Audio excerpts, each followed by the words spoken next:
Good morning seventh class. कल हमने chapter 3 में एनिमल फाइबर वूल के बारे में पढ़ा था। आज हम स्टार्ट करेंगे silk. Silk is a fine strong soft and shiny fibre obtained from silkworm. It is separated from the cocoons of silkworm. It is made up of protein and is the strongest natural fiber. Since it is an animal protein or on burning, it gives the smell of burning hair. Silk is a costly fiber because of its natural shining appearance. Silk fiber are converted into silk yarn that is used for making silk cloth. This silk cloth is then used for making sari and other dresses.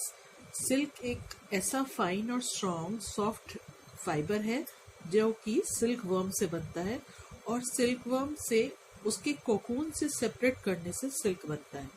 ये होता है protein का बना हुआ होता है और एक स्ट्रॉन्गेस्ट नेचुरल फाइबर है. अगर ये इसको जलाया जाए तो इसकी स्मेल ऐसी आती है जिससे हेयर जलने से होती है. कॉस्टली फाइबर है क्योंकि इसकी जो अपीयरेंस है वो बहुत शाइनिंग होती है. इसके बाद इसको सिल्क फाइबर्स को निकालकर यार्न में कन्वर्ट किया जाता है और उसके बाद सिल्क का फैब्रिक या सिल्क का कपड़ा तैयार किया जाता है जिससे कि साड़ी बनती है और अदर ड्रेसेस बनती है. सिल्क वर्म जहाँ पाले जाते हैं, रियरिंग ऑफ सिल्क वर्म, जो रियरिंग का मतलब है पालन करना, जो सिल्क वर्म जो पाले जाते हैं उसको कहते हैं हम sericulture. China leads the world in silk production. Other silk producing countries R India and Japan. सबसे ज्यादा सिल्क बनती है चाइना में और इसके अलावा इंडिया एंड जापान में. यहाँ पर एक फैक्ट है, do you know wool industry is an important source of livelihood for many people in our country. The people who do the job of sorting the fleece of sheep into fibers different qualities are called sorters. Wool industry में जो लोग काम करते हैं उसमें जब उसको छांटा जाता है, सॉर्टिंग का मतलब है उसकी छटाई होना, तो उसको करने के लिए जो लोग काम करते हैं उनको कहा जाता है sorters. The job of sorters is very risky because sometimes they get infected by the bacteria called Bacillus anthracis that cause a deadly blood disease called sorters disease. और उनकी जो जॉब है ये एक बहुत रिस्क फैक्टर है. उसमें वहाँ पर बैक्टीरिया का इन्फेक्शन से उनको एक ब्लड डिजीज हो जाती है जिस डिजीज को कहा जाता है sorters disease. This is called occupational disease because the person catches this disease while working in the industry due to the nature of his work. इस डिजीज का खतरा तभी होता है जो इस इंडस्ट्री में काम करता है, सॉर्टिंग का जो काम करता है. अभी हम सिल्क के बारे में बात कर रहे थे. सिल्क में life cycle of silk moth, जो सिल्क का कीड़ा होता है उसकी लाइफ साइकिल क्या है. The female silk moth lays pale yellow eggs on the leaves of a tree called mulberry. Mulberry trees पर फीमेल सिल्क मॉथ जो है वो एग देती हैं. The worm like larvae called caterpillar. और जब वो वर्म लार्वी की तरह डेवलप होता है तो उसको कहते हैं कैटरपिलर और silk worms. Hatch out from the egg in about 2 weeks. The silkworm feed on the leaves of mulberry tree and grow bigger in size. During the larva stage, the silkworm shed their skin 4 times. While they grow, silk is formed in liquid form in the 2 glands in the silkworm's head. जो silkworm होता है वो अपनी life cycle में 4 times अपनी जो skin को छोड़ता है, मतलब शेड करता है, और उसके बाद जो उसकी जो सिल्कवर्म की ग्लैंड्स होती हैं जहाँ से सिल्क प्रोड्यूस होता है वो उसके हेड पार्ट में होती है. Now the silkworm is ready to enter the next stage of its development called pupa. उसके बाद लार्वा के बाद वो प्यूपा की स्टेज में आ जाता है. Each silkworm begins spinning a cocoon by moving its head in the same pattern as they are number of 8. जिस तरीके से 8 बनाया जाता है इस तरीके से वो अपने सिर को घुमाता है और जिससे कि उसकी जो ग्लैंड्स होती हैं जहाँ से सिल्क होता है वो निकल करके उसकी बॉडी के बाहर कोकून शेप ले लेता है. During this movement of head, the silkworm secretes silk in liquid form through the tiny openings of its heads. और वो सिल्क सॉलिडिफाइड होकर वो क्या बन जाता है, वो एयर के कांटेक्ट में आके सॉलिडिफाइड हो जाता है और एक कोकून की शेप ले लेता है. Within 2 to 3 days the silkworm cover itself completely with silk fiber. और 2 से 3 दिन के अंदर वो कोकून कंप्लीट हो जाता है. The silky covering spun by the silkworm और for its protection is called cocoon. और इस protection covering को कहते हैं cocoon. Silkworm to protect its development as pupa. जो कोकून है वो बनाया जाता है प्यूपा की डेवलपमेंट को प्रोटेक्ट करने के लिए. When the pupa develops fully to form an adult silk moth, then the cocoon split up and a beautiful silk moth comes out. और जब वो प्यूपा पूरा का पूरा डेवलप हो जाता है, वो एडल्ट बन जाता है, तो उसके बाद वो कोकून स्प्लिट हो जाता है, फट जाता है और उसके बाद एक नया कीड़ा उसमें से नजर आता है. Adult silk moth live only for a few days. और जो उसकी लाइफ होती है सिर्फ कुछ दिन की होती है. यहाँ 2 क्वेश्चन है. What do you call the process of wearing of silk worm? हमने इस पढ़ा था sericulture. Which of the following pattern is called followed by the silkworm to spin cocoon? 8.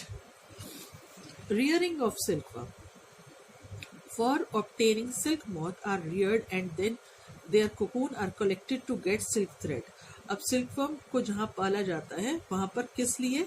ताकि वो कोकून से सिल्क थ्रेड को इकट्ठा कर सके. Rearing of silkworm means to look after the silkworm by giving them proper food, shelter and health care. और वो किस लिए होता है? ताकि जो उनको सिल्क है वो अच्छी क्वालिटी का सिल्क मिल पाए. In a silk form female moth are kept in separate linen bags. जो फीमेल मोथ होती हैं उनको सेपरेट लिनन बैग में रखा जाता है. Each female silk moth lays 200 to 500 eggs at a time. The eggs are kept in perforated cardboard boxes on bamboo trays under hygienic conditions, suitable temperature and humidity. Eggs को उठा करके फिर cardboard के boxes में और bamboo की trace के अंदर उसमें रखा जाता है. और जो कंडीशन होती है वो एक ह्यूमिडिटी वाली, उसकी जो सूटेबल टेम्परेचर और ह्यूमिडिटी उसको चाहिए सिल्क बनाने के लिए, वो वहां पर उसको प्रोवाइड की जाती है. The eggs are warm to a suitable temperature in an incubator. उसके बाद इलेक्ट्रिक बॉक्स होते हैं जिसके अंदर एक डिजायर्ड टेम्परेचर होता है जिसे कि इंक्यूबेटर कहते हैं. उसको एग्स को उसमें रखा जाता है for the larva to hatch from egg. ताकि जो एग है वो लावा में हैच हो सके, लार्वा में डेवलप हो सके. A perforated sheet of paper is placed over the hatching box or tray and chopped mulberry trees are spread over it. उसके बॉक्स के आसपास पेपर के ऊपर मलबेरी ट्रीज को फैला दिया जाता है. When the larva hatch out of the egg, they feed on mulberry leaves. जब लार्वा बाहर निकलता है तो वो मलबेरी ट्री लीव्स को खाता है.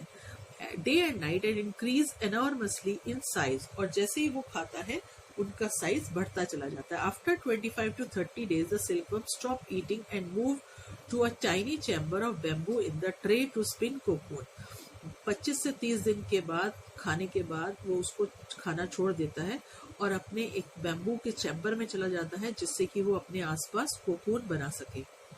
Small racks of twigs are provided in the tray to which cocoon get attached. और उसके अंदर उस ट्रे के अंदर रैक्स होते हैं और ट्विग्स होते हैं ताकि वो कोकून के साथ अटैच हो सके.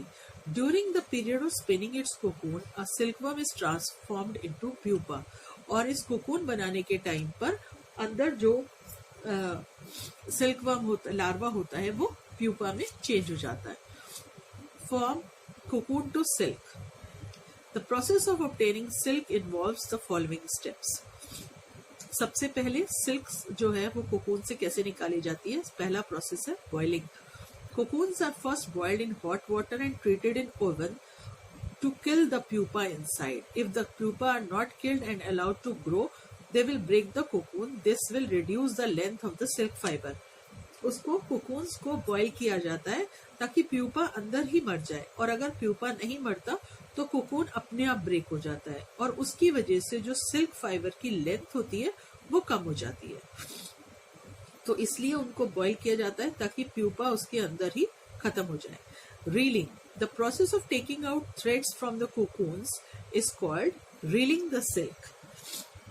उसके बाद जो उसमें से कोकून से थ्रेड निकलता है, उसको रील्स के ऊपर चढ़ाया जाता है. Reeling is done in special machines and unwind the threads of fibres of the silk from the cocoon. Reeling एक स्पेशल मशीन के थ्रू किया जाता है जिससे कि बिना अड़े थ्रेड जो है वो कोकून से निकाल करके उसमें बनाए जा सके. The fibres of the cocoon are too fine and delicate to handle. So many of them are reeled together to yield a stronger thread called raw silk. जो थ्रेड्स जो होते हैं उसके ऊपर so many of them 3 to 10 fine filaments are reeled together to yield a stronger thread called raw silk. इस तरीके के thread जो फाइन फिलामेंट्स 3 से 10 जो इस तरीके के होते हैं उनको रील इकट्ठा कर दिया जाता है जिससे कि बनती है raw silk. The inferior quality of silk produce by damage and waste cocoons. और जो डैमेज और वेस्ट कोकून्स होते हैं उनसे बनती है स्पन सिल्क. तो जो अच्छी क्वालिटी की सिल्क है वो रॉ सिल्क, और उससे जो कम क्वालिटी की है, थोड़ी सी इंफीरियर है, वो होती है स्पन सिल्क. नेक्स्ट है throwing. The raw silk is twisted to produce thrown silk. The process is called throwing. This prevent the silk from splitting into individual fibres. Raw silk को twist करके thrown silk में convert किया जाता है और इससे splitting जो होती है उसकी इंडिविजुअल फाइबर्स की, उसको बचा लिया जाता है. Next is dyeing. Thrown silk is dyed for making colored fabrics. The dyed silk fiber are then spun into silk threads that are woven into silk cloth by weavers. उसके बाद throne silks को dyers के पास भेज दिया जाता है अपनी जो है अलग अलग कलर, जो कलर की रिक्वायरमेंट है उसके हिसाब से उसको कलर करने के लिए. एक ये समरी दे रखी है यहाँ पर आपको कि किस तरीके से सिल्क प्रोड्यूस होती है. फीमेल सिल्क मोथ एग देती है, उसे इंक्यूबेटर में रखा जाता है. इंक्यूबेटर में लार्वा फॉर्म होते हैं. लार्वा फॉर्म होने के बाद, लार्वा को कैटरपिलर भी कहते हैं, मलबेरी लीव्स पर फीड करते हैं. उसके बाद वो अपने आसपास कोकून बनाते हैं. कोकून को गर्म पानी में करके उसको बॉईल करके प्यूपा को अंदर ही खत्म कर दिया जाता है. उसके बाद कोकून से सिल्क थ्रेड को हटा करके उनको अलग अलग करके सेपरेट करके रीलिंग की जाती है. रीलिंग से रॉ सिल्क बनती है. रॉ सिल्क से उसको थ्रोइंग के बाद थ्रोन सिल्क बना करके डायर को भेजा जाता है. उसके बाद सिल्क को कलर करके वीविंग की जाती है और फिर सिल्क क्लॉथ तैयार हो जाता है. तो ये पूरा प्रोसेस बनता है एक सिल्क मॉथ से सिल्क तैयार करने में. नेक्स्ट है variety of natural silk. The silk yarn is obtained from the cocoon of silk moth. There are variety of silk moth that look very different from one another. Silk yarn obtained from them is different in texture. Silk भी जैसे कि आपने देखा है कि कपड़ा एक तरीके का नहीं होता, ऐसे सिल्क भी अलग अलग डिफरेंट टेक्सचर्स की होती है, डिफरेंट वेराइटीज की होती है. तो जो मलबेरी सिल्क मॉथ है वो एक कॉमन सिल्क मॉथ, क्या है, एक कॉमन सिल्क मॉथ है जो कि bulk of world silk supply करता है. Mulberry silk moth. The silk fibre from the cocoon of this moth is soft, lustrous and elastic. और जो इससे सिल्क मॉथ से मलबेरी सिल्क मॉथ से जो सिल्क तैयार होता है वो बहुत सॉफ्ट होता है, चमकीला होता है और इलास्टिक होता है. It can be died in beautiful colours. Next होती है tussar silk worm. Mainly feed on Arjun leaves. They produce tussar silk. तो जो अर्जुन लीव्स पर सिल्क मॉथ जो होते हैं वो फीड करते हैं, वो बनाते हैं टसर सिल्क. इसी तरीके से एरी सिल्क वर्म्स फीड करते हैं कैस्टर लीव्स पर, जिससे कि वो ब्रिक रेड कलर का सिल्क तैयार होता है, जिसे कहते हैं एरी सिल्क. फिर है Muga silk worm. Feeds on som leaves. They produce a lustrous golden yellow moga silk.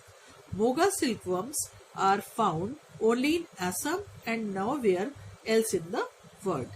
तो ये इतनी तरीके की सिल्क अलग अलग सिल्कवर्म से तैयार की जाती है. यहाँ आपकी एक्सरसाइजेस हैं इस चैप्टर की. Which of the following is not a natural fibre. तो rayon is not a natural fibre, this is synthetic fibre. Lohi is the breed of sheep. How many weeks are required for the egg of silk moth to hatch? 2. Sheep are sheared in summer season. Moga silkworm mainly feed on swam leaves. Which of the following silk is produced when raw silk is twisted? Thrown silk. Next, fill in the blanks. Alpaca is generally found in South America. Wool and silk fiber are obtained from animals. Silk is obtained from cocoon of silkworm. Natural fibers are obtained from plants and animals. The person who look after the sheep is called shepherd. The fewer the birds, the better is the wool. The eggs are warmed to a suitable temperature in an incubator. During the period of spinning of its cocoon, a silkworm is transformed into pupa. यहाँ पर true false है. Silk is obtained from cocoon to silkworm. True.